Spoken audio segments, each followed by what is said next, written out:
برشلونة سيحسم 4 تجديدات رئيسية في فبراير. تصريح قنبلة لغوارديولا يعود به لتدريب برشلونة. برشلونة سيحسم 4 تجديدات رئيسية في فبراير. شهر فبراير سيكون شهر القرارات الكبيرة بشأن اللاعبين الذين ينهون عقودهم في برشلونة.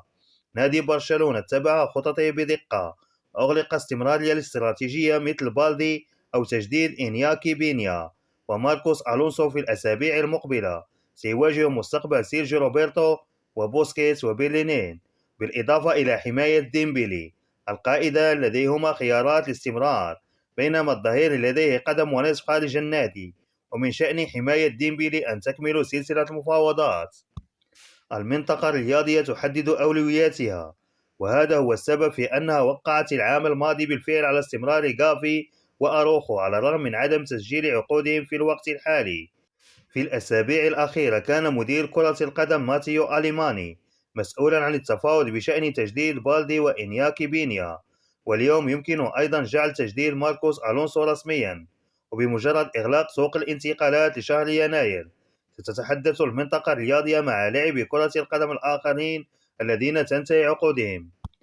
الحالة الأكثر خصوصية هي حالة سيرجيو بوسكيتس، حيث سيراهن برشلونة على استمراريته لموسم واحد طالما أنه قابل للتطبيق اقتصاديا، ويجب أن يخفض القائد راتبه كثيرا حتى يكون تجديده قابلا للتطبيق، وسيكون هو من يتخذ القرار، وكل شيء مفتوح على الرغم من أن النادي سيمنحه خيار المتابعة.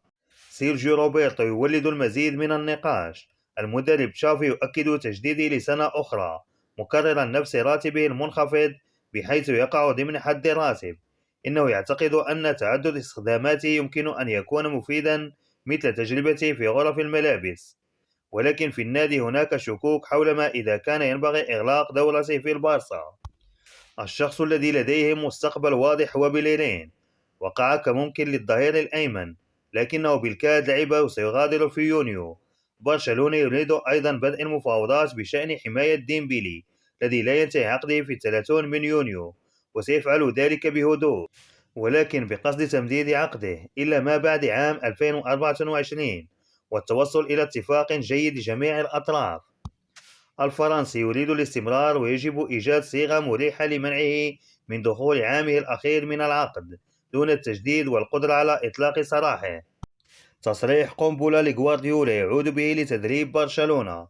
جملة من القلب هربت من بيب غوارديولا خلال المؤتمر الصحفي لكأس الاتحاد الإنجليزي بين مانشستر سيتي وأرسنال أثناء حديثه عن علاقة ميكيل أرتيتا بأرسنال.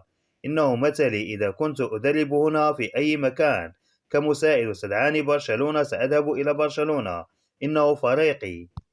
ذكر مدير مانشستر سيتي أنه خلال فترة أرتيتا كمساعد له سجلنا الكثير من الأهداف، وكان يقفز ويحتفل دائما ما عدا ضد فريقه.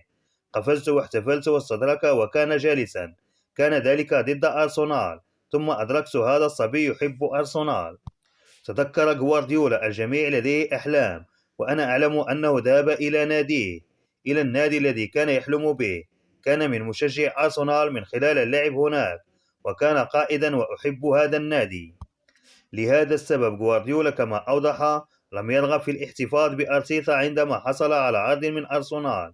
لم أكن أريد أن أعارض ذلك، الحياة أقصر من اللازم، عليك أن تحلق فيها. يجب أن نتذكر أن غوارديولا في نهاية نوفمبر جدد لغاية عام 2025 مع مانشستر سيتي.